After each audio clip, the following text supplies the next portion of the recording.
fairly chilly day, temperatures 9 to 12 Celsius for most of us, and with the lack of sunshine it will be fairly chilly. That pushes away as we go into Monday, and then showers follow, so a showery day on Monday. The wind's still coming in from a northwesterly direction. Further outbreaks of rain likely across western areas, but in between there will be some sunny spells trying to develop and temperatures a little higher, and it stays mixed through next week with further rain and showers at times, temperatures near average. Expect warm spells with the odd rude interruption. Boxed Boilers sponsors the weather on GB News.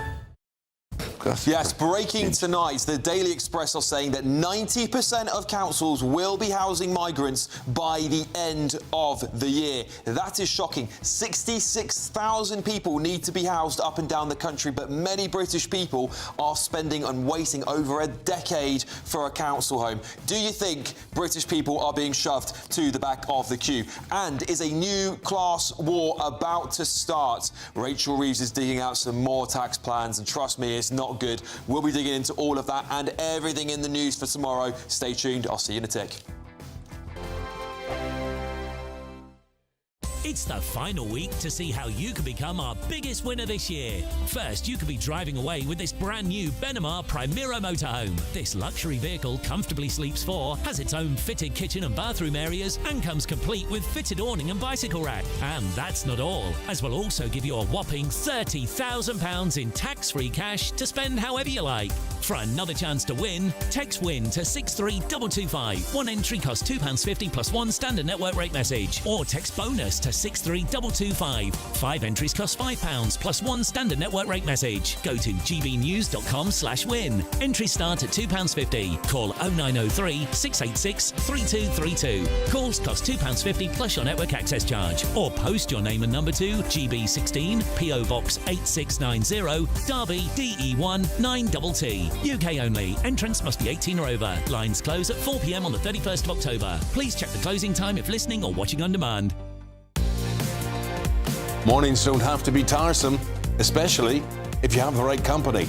Wake up to news as it happens, opinion and debate, and of course, a little bit of entertainment too. Because when the kettle's on, we're on. That's Breakfast on GB News, a show worth waking up for. Every morning from 6 a.m. Only on the People's Channel, Britain's news channel. We'll spread the news, you spread the word.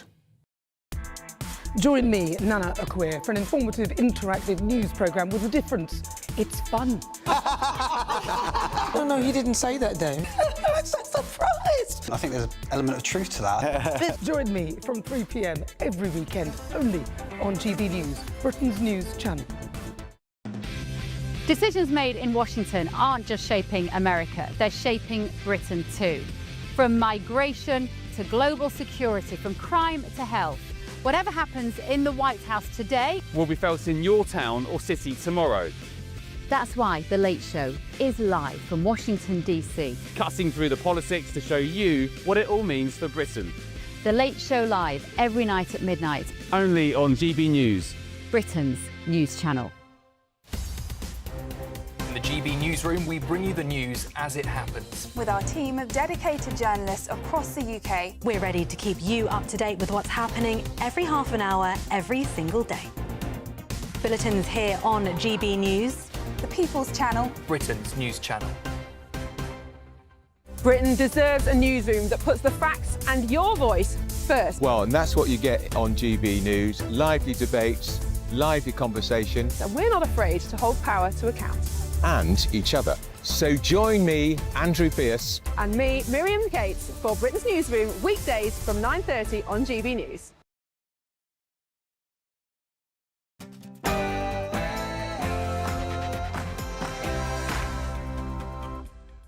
Welcome back, everybody. It's 11 o'clock. I'm Alex Armstrong, and this is Alex Armstrong Tonight, Late Edition. And breaking tonight, the Metropolitan Police have released new images of sex offender migrant Hadush Kubatu. That's as the search for him continues. Well, earlier, the Met Police urged Kubatu to give himself up. And well, what taxes do you think will be in the budget? And would you back a divisive mansion tax? of course, we're looking at further measures on tax and spending to make sure that the public finances always add up. And a shocking front page on the Daily Express. I'm going to be telling you how 90% of councils could be housing migrants by the end of the year. Do you think that's what you want your council tax to be spent on? And it drives me mad when I see adverts full of black people, full of Asian people, full of, people that basically are anything What's wrong other with that, than Sarah? white. well, Reform MP Sarah Pochin has become the centre of a row, with Labour calling the Reform Party the party of division and grievance. Is that true? Well, we'll be digging into all of that this evening with my panel, former Labour advisor Paul Richards, former Met Police detective Peter Blexley and comedian Diane Spencer. But first, let's get your news with Aaron Armstrong.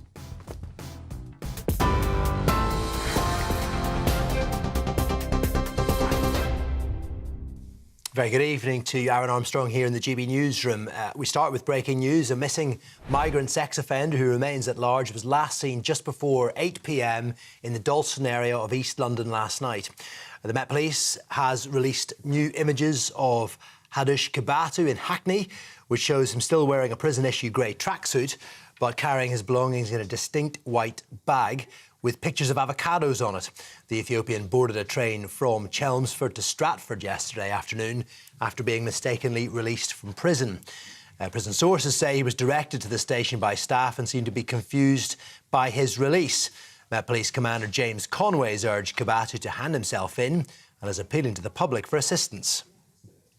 He has since made a number of train journeys across the London area.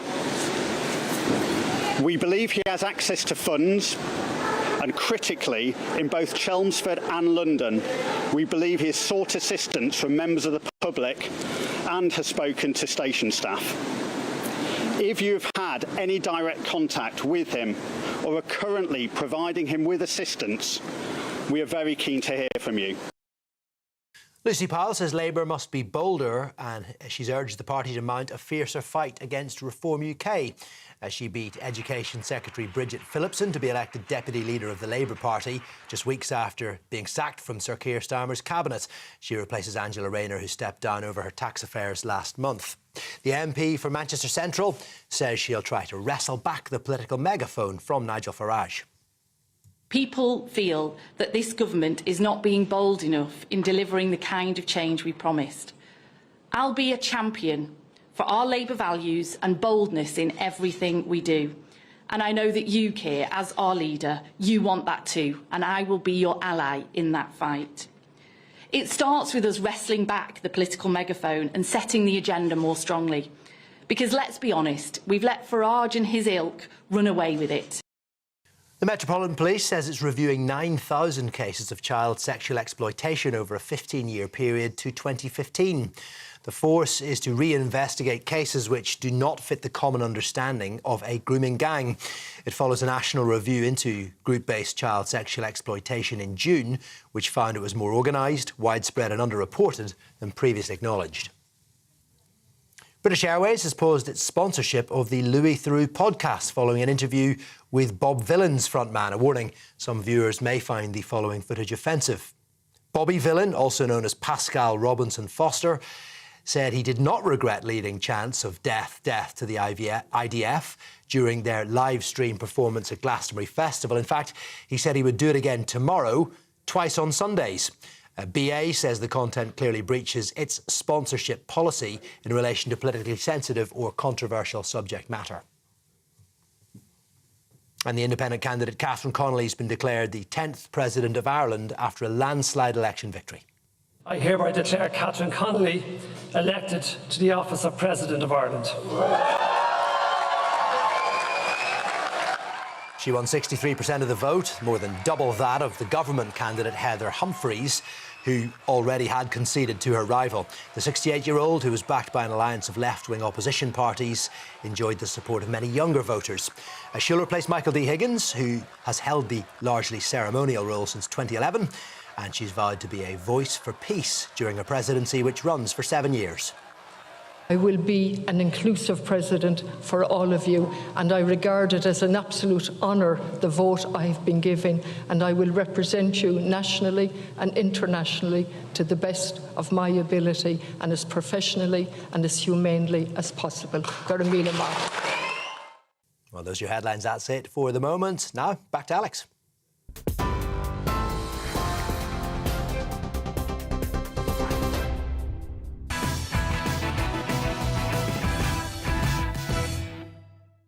Welcome to Alex Armstrong Tonight, late edition. Happy to have you all here. Should we run through the front pages for you now? Let's start with The Independent, shall we?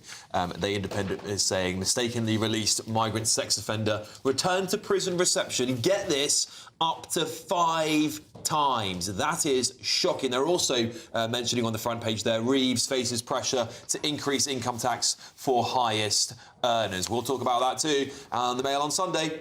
Another lovely bit of news there. Reeves is plotting a mansion tax raid on homes. Moving on to the Sunday Express, 90% of councils to house migrants by the end of the year. You guys are incensed by this on Your Say. I've actually got the full article and I'll read parts out of that for you so we can really dig into it. The Sunday Telegraph, Starmer told to bin workers' rights. The Sunday Times, Andrew faces humiliation in the Commons. And the Daily Mirror, Stephen Fry nearly died after cocaine binge. OK, right, well, I've got a fantastic panel with me to talk about all these front pages. Former Labour advisor Paul Richards, former Met Police detective Peter Blexley, and comedian Diane Spencer. Sorry, I can't say the word comedian tonight. There we go. Right, shall we start with this? Start where we ended the last part of the show, which is this front page of the Daily Express, because people are rightfully very, very angry. The Daily Express are reporting that 90% of councils to house migrants by the end of the year. This is while your council tax is constantly going up and up and up. So let me just dig into some more information here for you from the Daily Express itself. So the Daily Express are reporting that more than 90% of councils will be housing asylum seekers by the end of the year. 40,000 people are set to be given taxpayer-funded houses in London, the east of England, the south-east of England and the south-west of England as ministers ramp up efforts to close migrant hotels. In total, the Home Office needs to find dispersal accommodation for more than 66,000 asylum seekers. That is creating a shortfall of 20,000 places. Nothing left for British people, though, unfortunately, there, Diane? No, not at all. And it's slightly worrying that this seems to... I'm sure this isn't a priority to the councils, is it? I don't really know what they're doing. Shouldn't they be fixing potholes and taking up bins and things like that and doing stuff for the people who actually pay the council tax rather than sort of taking the money? Because you're right, it goes up every single year. Yeah. And you, like, is at any point, is it going to go the other way? Or is it just constantly going to go up and up and up and up and up? The problem is, once the council tax has gone up, it never comes back down, does it? I mean, when was the last time anyone got a council tax cut? What a lovely old-fashioned idea. Should the people that pay for things actually receive things in return? Or should we give loads and loads of things, including houses, to people who enter the UK illegally? Do you think I'm quite retro? Because I think that's the way around it. I think if that's retro, then retro on, please. Paul, it's a nuts situation to be in, isn't it? British taxpayers are already fitting the bill for most of the accommodation and living costs for these illegal migrants. Now they're going to be at the back of the queue because, of course, these asylum seekers, so-called asylum seekers, will get priority. Well, we need to speed up the system whereby people are returned who shouldn't be here in the first place. This shouldn't be taking a year, 2 years to process people, so processing has to go faster.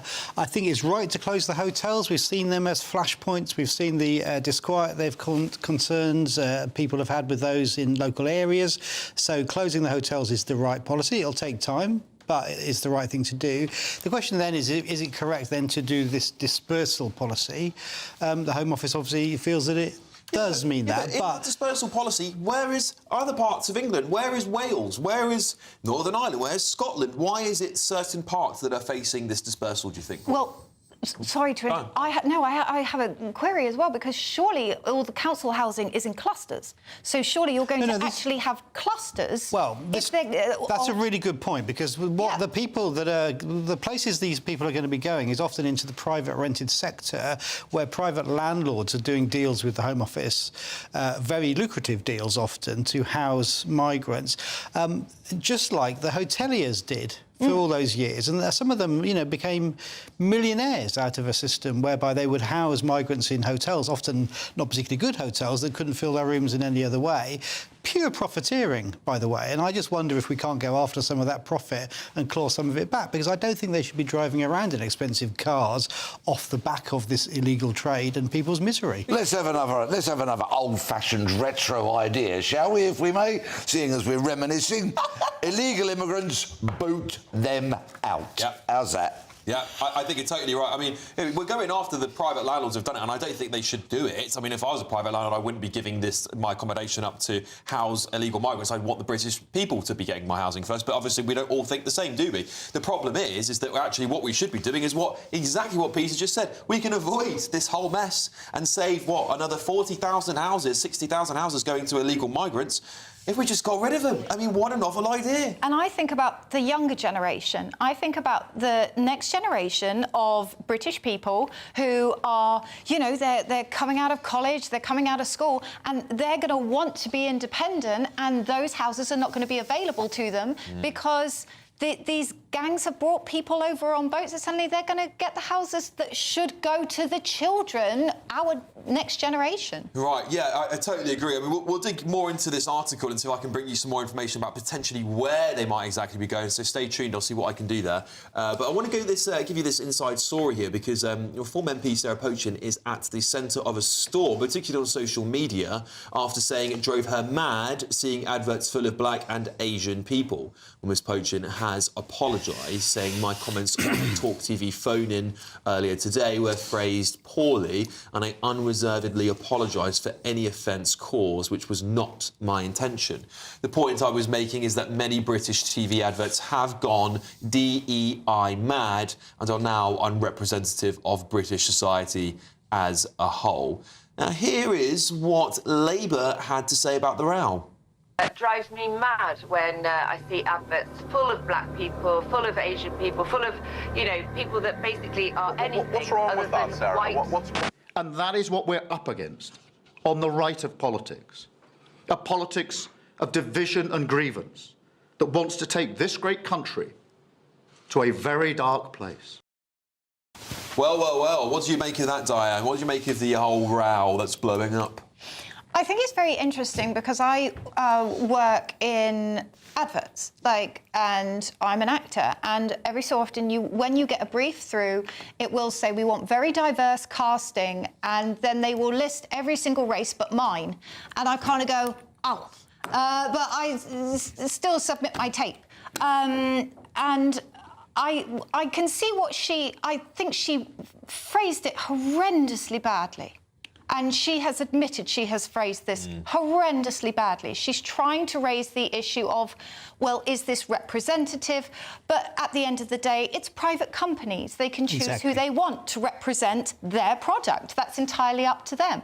I think what's more interesting is that Keir Starmer has leapt in I can't even imagine him leaping. He's seized upon this idea to sort of fight back at the Reform Party, but what I think he spends too much time doing is saying, see, look, the Reform Party do this, we're not them.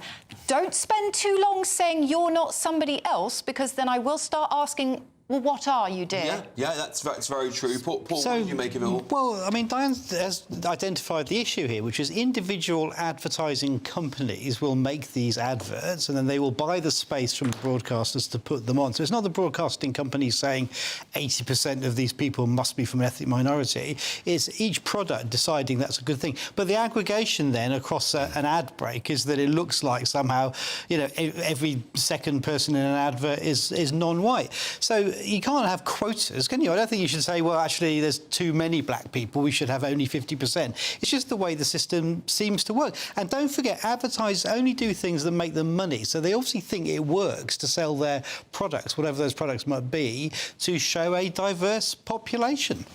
A lot of this stemmed from the expression that was, if you can see it, you can be it. And part of that was to appeal to girls and women, for example, to see women playing sport, and for people from minorities to see themselves represented in adverts and all of that. And I have no qualms with that whatsoever. The trouble is, it extends to dinghies now. So there are thousands of people that see pictures of people in a dinghy and they think, oh, I can see it, I can be it, and they keep flooding into the UK in record numbers, and it's appalling. I mean, that is the worst kind of advertising. You're absolutely right. Yeah, it is, but it is. Just picking up that point, Diane's point about Starmer, though, because I am here to defend him, as we all know. I don't think that clip was a direct response to Sarah poaching. No, it was clipped up. Yeah. He hasn't commented. Obviously, Keir Starmer hasn't made that clip himself either. That is made by the Labour Party. It's an attack ad, right? Right, but he's not actually responding to this nonsense about adverts. No, he hasn't. Yeah, just to be clear. I think this is a sort. I do think it's a bit of a storm in a teacup. I do think what she said was a terrible way of phrasing it. I think it was terribly phrased. It's using the word mad, isn't it? Alex using the word mad. Why does it make her mad? I think that's where she's gone wrong, because there are a lot of people who will be sat at home watching this show and will say, do you know what? I feel when I watch advertisements that it's unrepresentative of the population as a whole. And it is. That's true. That is true. And I think we can all agree that's at least the case. There's another clip that caught my eye this week. Take a look at this. Our generation is the least serious generation to ever walk the earth. Look what I found on Vinted. New with tags. I cannot with you guys. You have to be kidding me right now. I can't.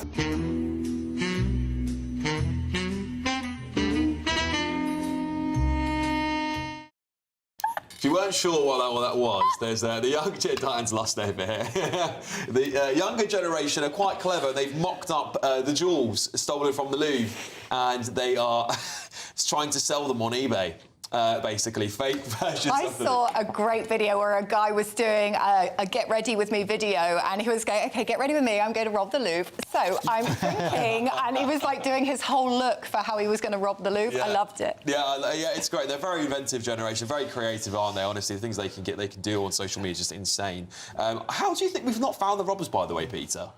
Well, it's almost an analogue crime committed in the digital age. I'm sure there's going to be plenty of evidence. In fact, there's an article on the front page of the Sunday Telegraph today saying that French detectives are claiming it's an inside job, and there's already some digital evidence, apparently, linking a security guard to the robbers. We can't confirm that, but that's an allegation made in the paper. Of course, if it were an inside job, that would come as no surprise to any seasoned detective. They were in and out in 7 minutes, weren't they? I mean, quite an incredible heist. Some of the sort of stuff you'd see in Mission Impossible. Well, it is going to make a great movie, isn't it? Let's face it. They're already probably selling the scripts as we speak. But I mean, Netflix have bought the scripts already. I bet they're probably writing it, actually. It will be a great Netflix show. All right, well, look, coming up, though, we'll be delving into the front pages as Prince Andrew faces more humiliation, this time in front of the House of Commons. There's loads of other stuff here, including Starmer being pushed to axe workers' rights. Of course, cannabis wrecking teens' brains. Oh, we've got so much to dig into. I'll see you in a tick.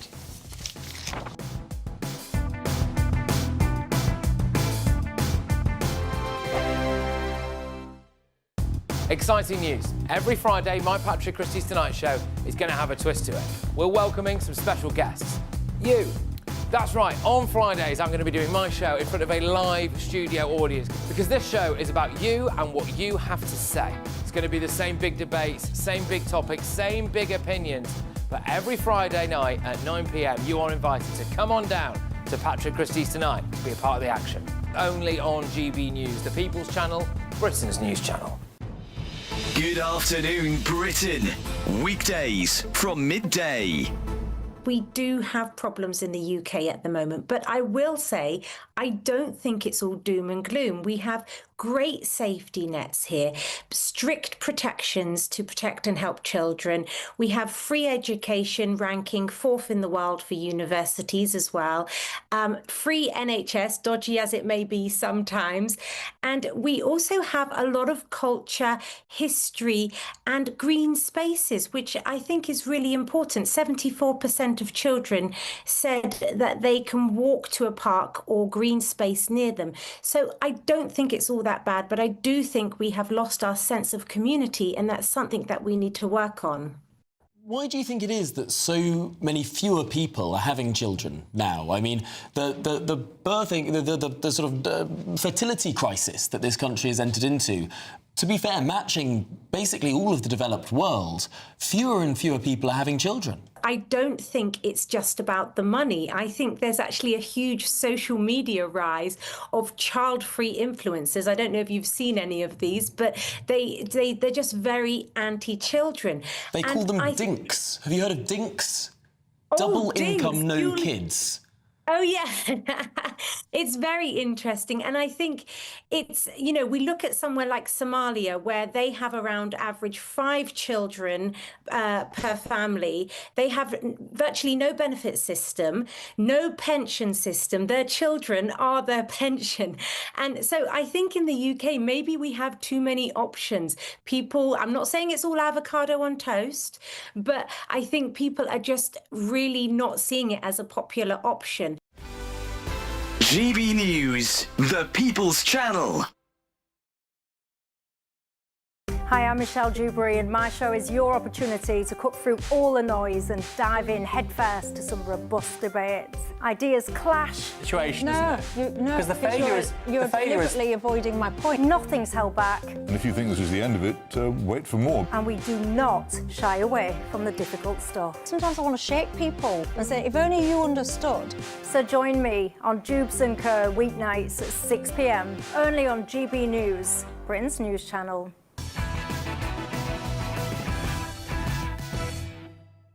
Welcome back to the late edition with me, Alex Armstrong. Well, we can speak with our political commentator, David Moore, who's joining us to go through some of these very hot off-the-press front pages. David, thank you for joining me because, of course, Rachel Reeves, more leaks coming out of kites flying, as many put it, about what's going on in the Treasury. And the front page of The Independent tonight is saying that Reeves faces pressure to increase income tax for the highest earners. Is this a class war? Absolutely. She said she had a £10 billion headroom and she's already raiding the already crippled taxpayer. She's asking for more and more. She's not doing the cuts to government that we need. She's too afraid to do that, and she's going to keep robbing the taxpayer. She's also going to be raiding on ISAs as well, so especially young people who are trying to save in this really difficult economy are being hit hard, and now their incomes are already being crippled by the income tax, NI rises, etc., are going to face even further income tax rises, especially for the highest earners as well. And we're seeing such an influx of wealth out of Britain, and now it's only going to get worse because she doesn't know basic economics. Yeah, well, I'm sure she'd disagree with you on that, David, but many people might agree at the same time. £40 billion black hole now. This is what we're looking at. This number changes every time I read a front page, by the way, so pinch of salt until we hear more. But, you know, I think on the front pages over the last few months, I have seen 15, I want to say I'm being conservative with that now, but about 15 different tax policies that are being sort of flown in front of the potential taxpayers. Do they do this just to see which ones we're going to vehemently react against? It is the politics of envy. This is the road to serfdom, Alex. And, you know, logic is out the window with this government. And when it comes to economics, it's done on envy, whether it be the VAT on private schools. They want to tax success. They want to tax productivity. And what happens is a lot of people with huge wealth will leave the country and pay the tax elsewhere. And then the hard-working British taxpayer, whether you be in a working class, middle class, whatever class, the class politics is out the window at this point. Everyone loses. And this is what Rachel Reeves' manifesto is in the Labour Party. Yeah, shocking stuff. There's also another story I want to bring your attention to. We can stick to the front page of The Independent here because they've got a lovely picture of him. Hadush Kibatu, the migrant who is out, got a manhunt underway in London, of course, last seen in Hackney. How on earth I mean, how on earth has this managed to happen, and how bad is this for the Justice Secretary, David Lammy? It is embarrassing. We are seeing countless cases, not just this case, where criminals are released, rapists are released onto the streets. And this is just showing a simple message that the system has failed. People have lost trust in the judiciary. You know, this person, for the mistakenly released migrant, went back to the prison to hand themselves back in, and then they were told to go away again. You know, this is an example of a system where the court backlogs are huge, where we have gone namby-pamby on crime and punishment, and we're seeing a complete lack of trust in law and order, and the social contract is crumbling. Yeah, it certainly is. And on talking of crumbling things as well, Prince Andrew is facing humiliation in the House of Commons, David. What should our audience expect if he is dragged in front of the Commons? Well, it'd be utterly unprecedented. I'm no royal commentator, Alex, but what I can say is it is concerning. You know, you've got the likes of the Green Party rising republicanism, and we need to send a strong message that the monarchy must be forward-facing, decisive, and take the right action that is morally correct. And of course, the king, being the head of the church, should act through the Christian word and make sure that this goes to a moral closure to this very, very sad saga that has occurred within the royal family. Yes, indeed. Well, David Moore, political commentator, thank you so much for joining me to go through our front pages today. I'll kick off back here with the panel because this front page of the Sunday Times is quite damning here for Prince Andrew. They're saying there will be an historic debate, Paul, on stripping the Prince of his titles. Well, I mean, the House of Commons traditionally steers clear of these kinds of debates. It looks like it's going to be what's called an opposition day debate, so there's a certain amount of days in the parliamentary calendar where the opposition parties, of which the Lib Dems is one, so as you know, just in case you hadn't noticed, is going to take up one of these days. I mean, I'm afraid it has no binding power or legislative sort of impact. Nothing will happen, but it does ventilate the issue. And the Lib Dems, if they use their day for this, can go into the Commons. They can explain, you know, what's happened out loud. They can demand he's stripped of his titles properly, not just that he can't use them, but he's actually being stripped of them. And crucially, whether or not he should be paying rent on the Royal Lodge, because it turns out he's not been paying any rent for 2 decades. So it's quite a good mechanism to at least get the issues out into the public domain and into the pages of Hansard. And so, yeah, I'd welcome it. Peter? Anything that gets Ed Davey out of a water park for the day has got to be a bonus. Get him into the House of Commons, because I'm sick of watching daft images of him doing those kind of pranks. Really, if Andrew and the royal family could get their heads together and realise that there is undoubtedly more that's going to come out, and it'll be unsavoury, and just stop this whole facade, give him a package, send him away into exile, and then we can all forget about him. Well, you do know that there is already that fully staffed palace, I believe it is somewhere in, I think it's Dubai. There is a fully staffed palace waiting for Andrew. I think this is really an indicator of how Prince William is secretly taking the reins behind the scenes, because he knows that this is so bad. He's got a better idea of how the public are perceiving this. I mean, Andrew has got no saving graces whatsoever. He's really just, his reputation is absolute muck. With one proviso before he goes into exile, that if any criminal offences are disclosed, we can oik him back and he can stand trial. Well, that's the thing about going to Dubai, isn't it? There's no extradition treaty. Yeah. So if he went over there, he wouldn't have to come back. But there's a lot of people, and I see this quite often on your say, a lot of you are saying, actually, this is a witch hunt. It's a massive distraction from the big issues we're talking about. In fact, there's one man I don't agree with very often. Actually, I won't say his name because I don't want to get him upset. But look, I think there are some people who've got a point. He technically has done nothing illegal in this country, right? Do you think there's any way this could be a witch hunt, Paul? Absolutely not at all. He is somebody absolutely in the public eye. He's somebody in the line of succession. He's somebody who's taken taxpayers' money for all of his life, and he is accountable to us in that regard. I mean, the point, absolutely spot on, by the way, about William is that, you know, he is somebody who's a moderniser. The only constant in the history of the royals is their ability to adapt and change and modernise, as they have done down the decades, and he's going to take that on. But it can't happen. You can't modernise the institution if Andrew is still in this country. Yeah, and I think it'd be quite smart for Prince William to push forward the things he wants to do now, so when he does become king, he's got a clean slate. This is not something you want to deal with in your first few weeks of becoming king. Well, they are very good at survival, aren't they, the royal family? And this is how they've survived 1,000 years, is by adapting to the circumstances they find themselves in. And having a few quid. Yeah. and a few nice lodges and a military. That also helps, doesn't it? Well, look, coming up, get this, right? If you haven't had enough of her, word salad president in waiting, apparently. Kamala Harris has told the BBC she's not done. And Ben Leo's going to join me live from Washington, D.C. to talk about it next. That's coming up. This is Alex Armstrong tonight, late edition.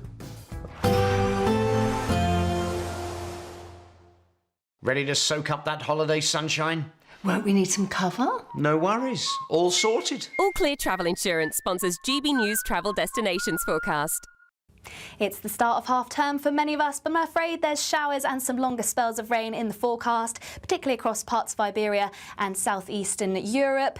Portugal and Spain could see some showers as we head through into Sunday. These could be heavy, possibly thundery. A mix of sunshine and showers elsewhere across northern parts of Europe, but it is going to be feeling much cooler than of late. Some brighter spells across southern parts of France, northern Europe, but elsewhere it is going to remain unsettled. More sunshine into next week, as well as some warm temperatures. All Clear Travel Insurance sponsors GBNews Travel Destinations Forecast.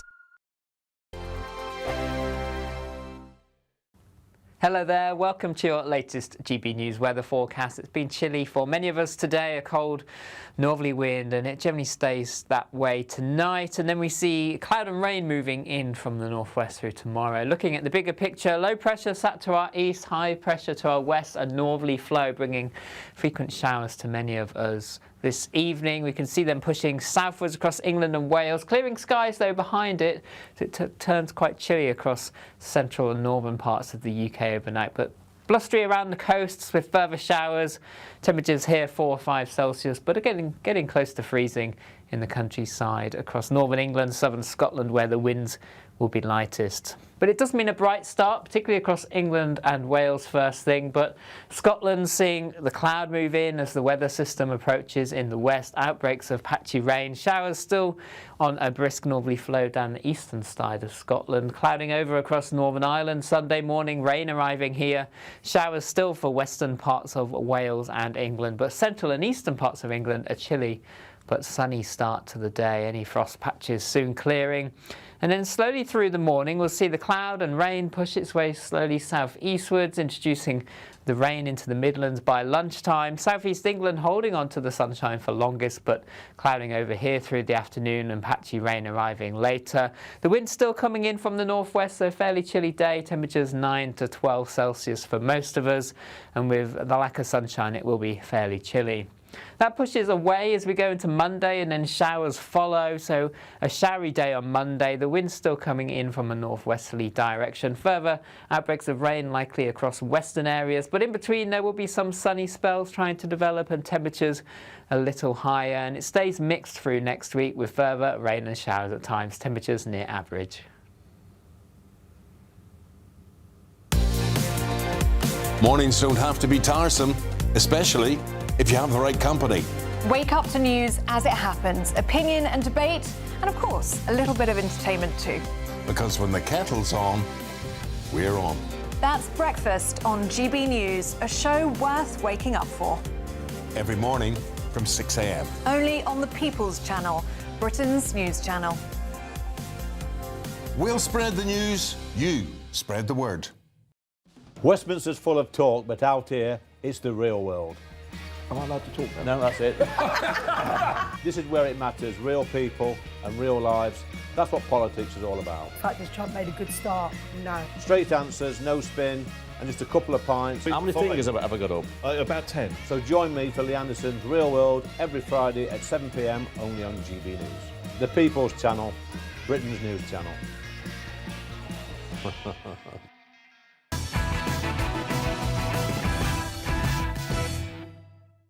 Welcome back to the show, everybody. Well, Kamala Harris, do you think you had enough of her? Well, she's apparently not done yet. The word salad president herself, who never quite got into office. Yes, she is apparently up for a revival. I'm going to be joined now by none other than superstar Ben, Leo from Late Show Live in just a second, but let me just show you this video first. I'm not done. I have lived my entire career a life of service, and it's in my bones. Yes, well, Ben Leo's joining me now. Ben, you've been out and about in America for quite some time now. Do you think Kamala Harris stands any chance of winning the next election, maybe against a third term for Trump?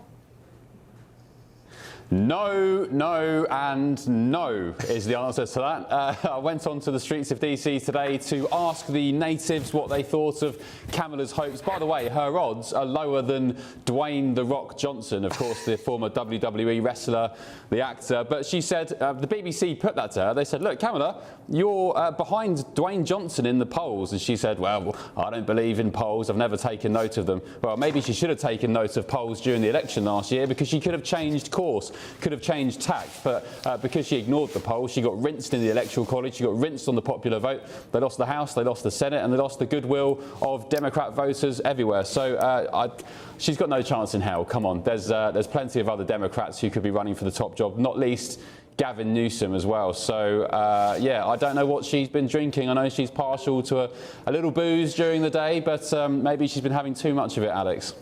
Yeah, Ben, we were chatting a little bit earlier on, weren't we? And we've both been quite surprised by this storm over the Sarah Potion comments. What do you make of those?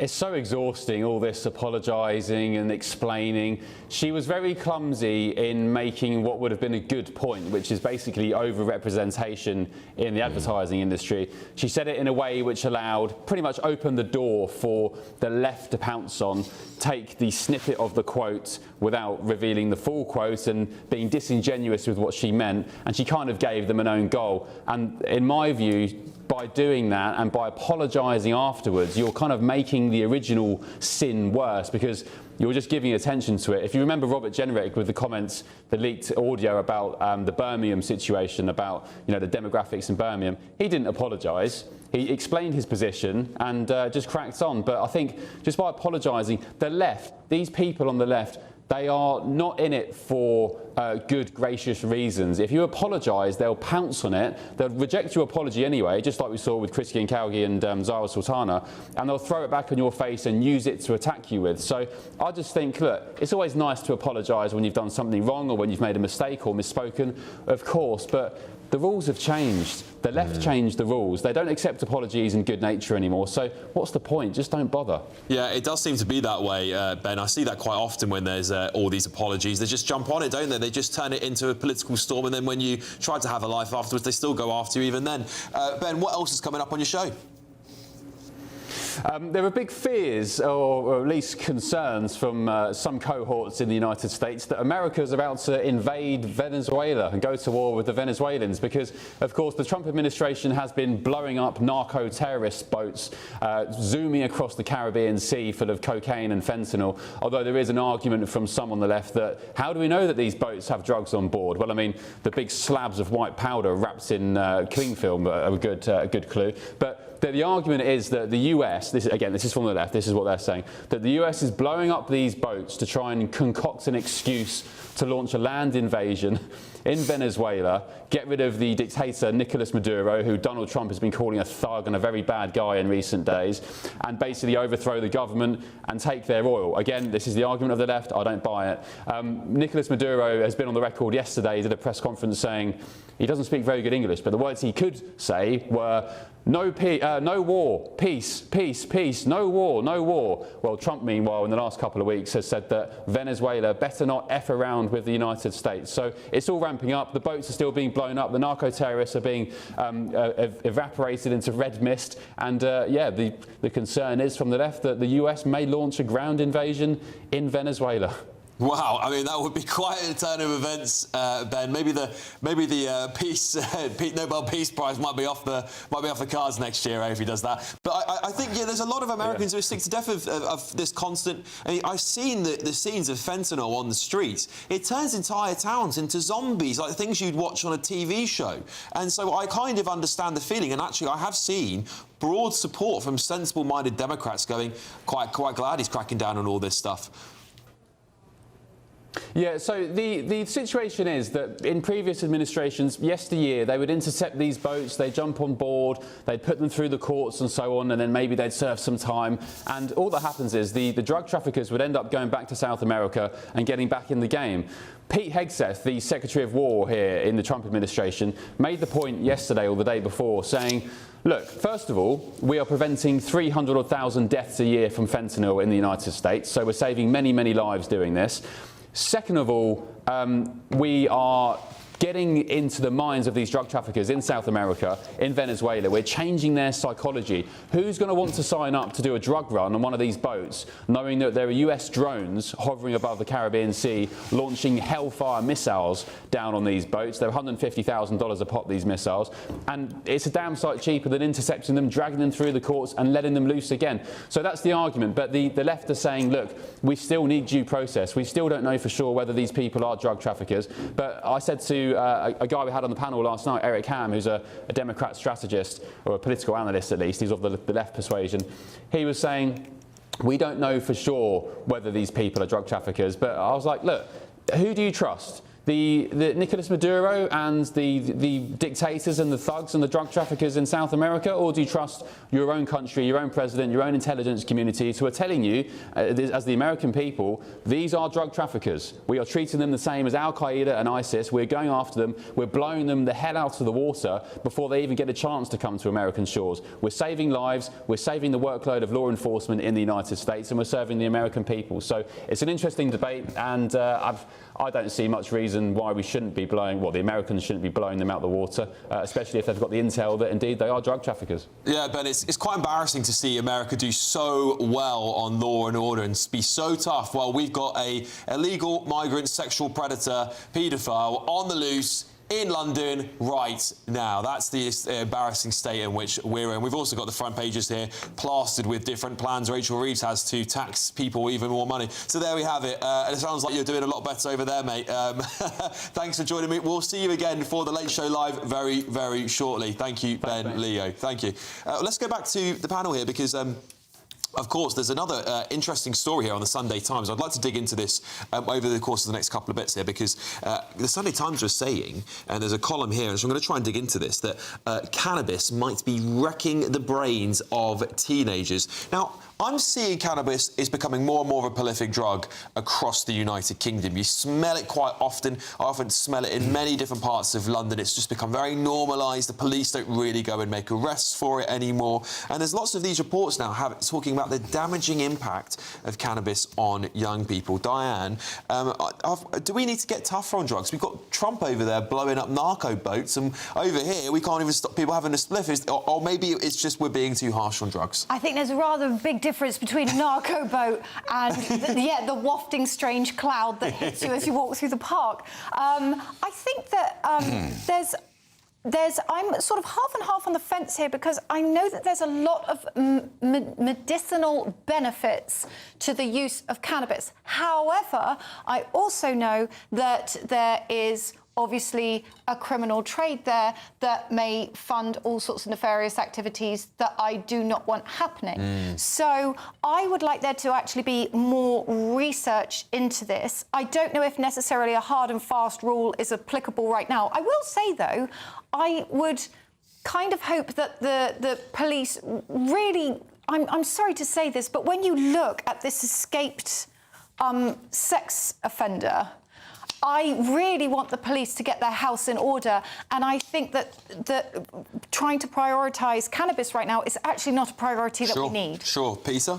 My views may shock the viewers, and please forgive me, I could really do with cancelling Ben's show and spending the next 2 hours and 20 minutes explaining my standpoint on drugs. Fair enough. I want to legalise and regulate, never separate those words, legalise and regulate every drug, thereby ripping the fourth biggest industry in the world out of the vice-like grip of organised crime. I'm with Peter. Because criminals just want you to take more dangerous, take more addictive, but it would take me about hours, literally, to explain it all. So, look, kids, right, if you think taking cannabis is cool, because you'll understand modern jazz and you can eat 4 boxes of Maltesers, right? OK, fine, but trust me, in the long run, it ain't good for you.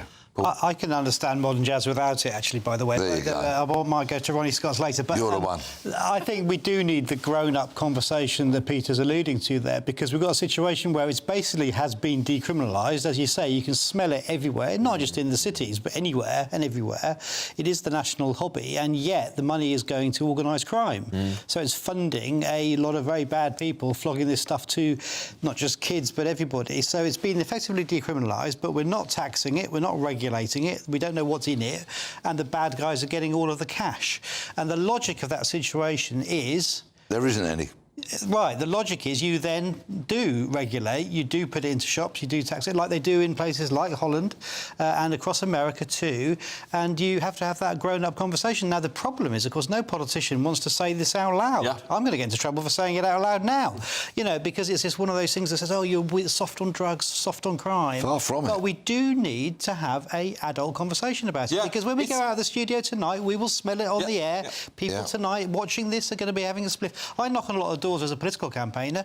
8 o'clock, 9 o'clock in the morning, people are coming to the door. They're having their spliff on their way to work. There's a few comments coming in here, people saying it's actually weed is less destructive than alcohol. Yeah. So there's clearly quite a nuanced opinion on this in the British public, and I think well, as ever, the public are ahead of the politicians. That's why we need the conversation, isn't it? It'll be an interesting one. It'll be a very, very interesting one. Anyway, we will talk perhaps a little bit more about this, but coming up inside the Telegraph, the CIA tried to hire Churchill to fight the Soviets. This is Alex Armstrong Tonight, late edition.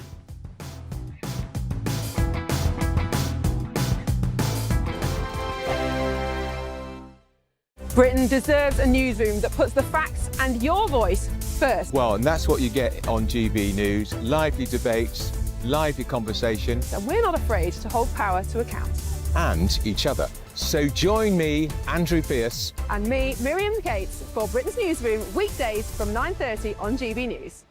Hi, I'm Michelle Dewberry, and my show is your opportunity to cut through all the noise and dive in headfirst to some robust debates. Ideas clash. Situation, No, isn't it? no, Because the failure is... You're deliberately avoiding my point. Nothing's held back. And if you think this is the end of it, wait for more. And we do not shy away from the difficult stuff. Sometimes I want to shake people and say, if only you understood. So join me on Jubes & Co. weeknights at 6 p.m, only on GB News, Britain's news channel.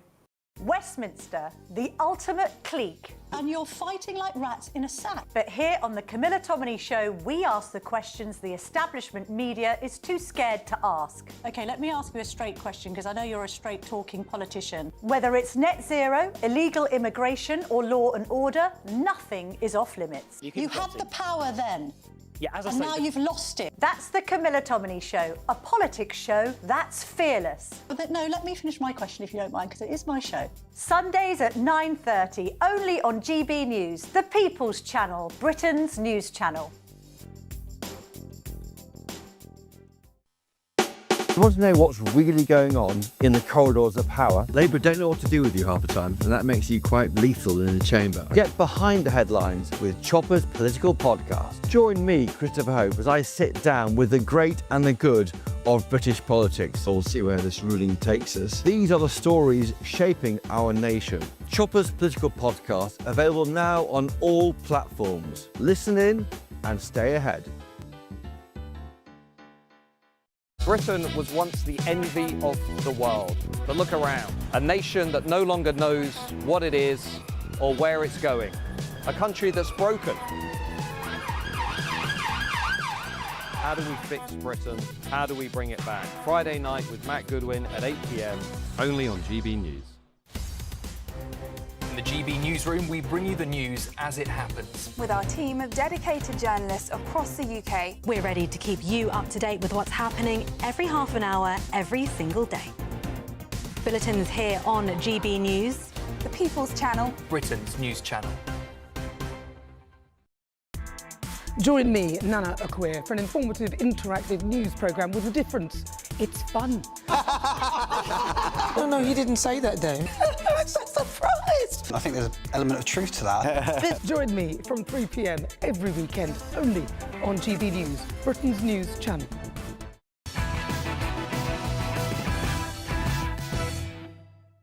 welcome back. Well, what do you think about Lawless Britain?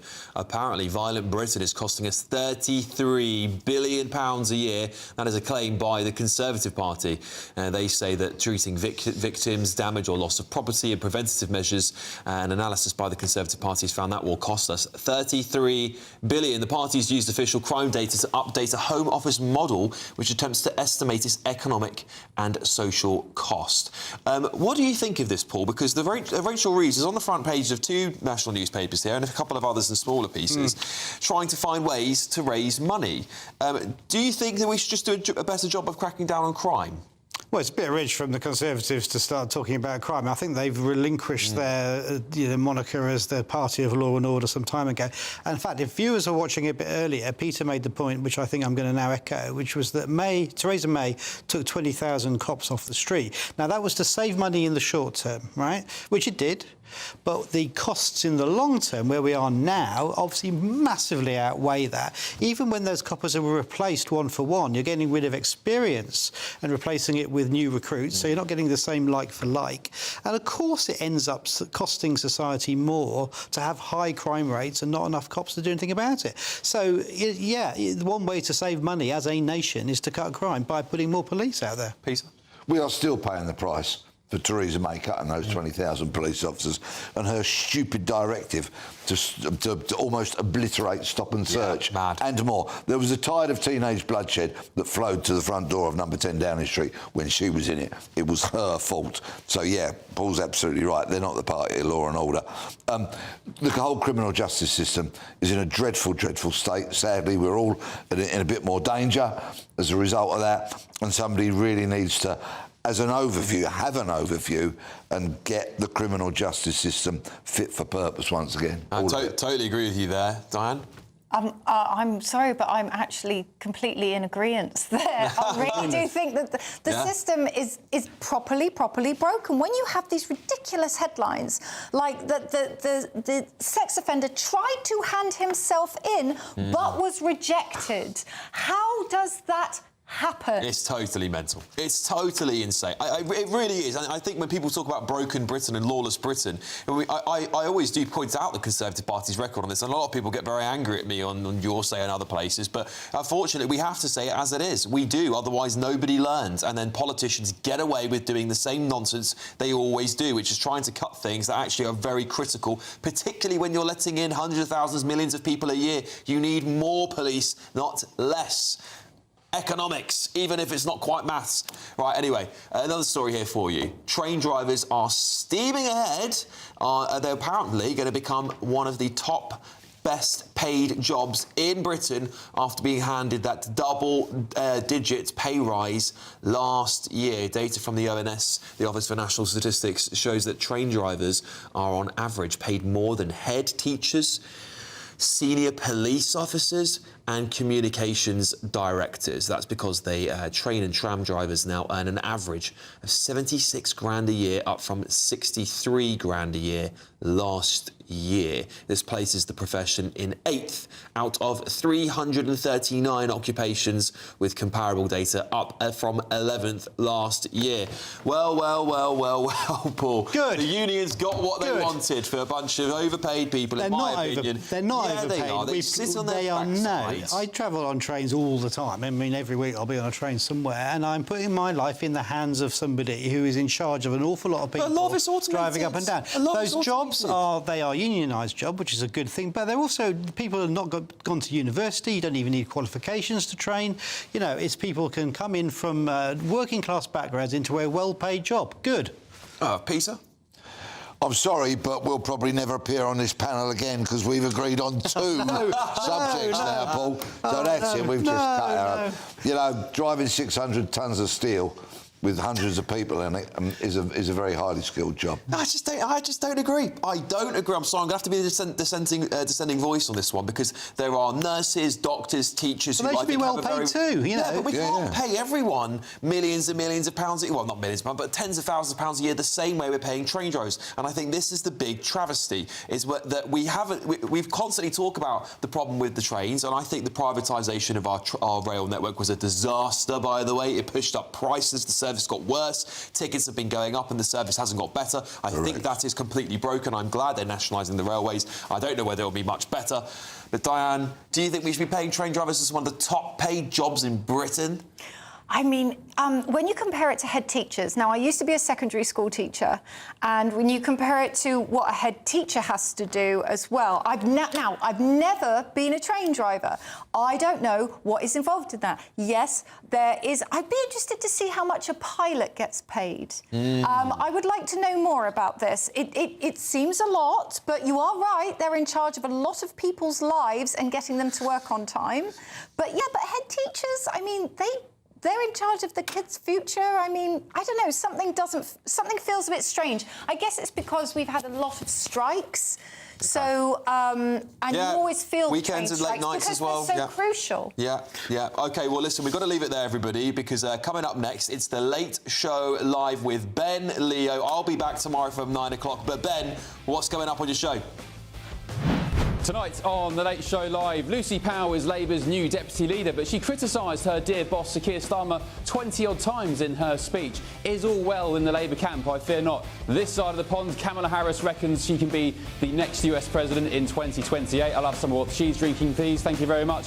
And also, there are big fears, of course, that the United States is going to launch some big ground invasion of Venezuela. That's according to the left. All that and much more coming up in just a few minutes. It's the final week to see how you can become our biggest winner this year. First, you could be driving away with this brand new Benamar Primera motorhome. This luxury vehicle comfortably sleeps 4, has its own fitted kitchen and bathroom areas, and comes complete with fitted awning and bicycle rack. And that's not all, as we'll also give you a whopping £30,000 in tax-free cash to spend however you like. For another chance to win, text WIN to 63225. One entry costs £2.50 plus one standard network rate message. Or text BONUS to 63225. 5 entries cost £5 plus one standard network rate message. Go to gbnews.com/win. Entries start at £2.50. Call 0903 686 3232. Calls cost £2.50 plus your network access charge. Or post your name and number to GB16 PO Box 8690 Derby DE1 9TT. UK only. Entrance must be 18 or over. Lines close at 4 p.m. on the 31st of October. Please check the closing time if listening or watching on demand. From the school run to the home run, watch a new show for all of Britain. So he can say whatever he wants. A straight talking show where all voices are heard. And, you know, when are we going to stop talking about smashing the gangs and actually do it? With the stories that matter from every part of our country. There's a bit of a crash landing there for your channel.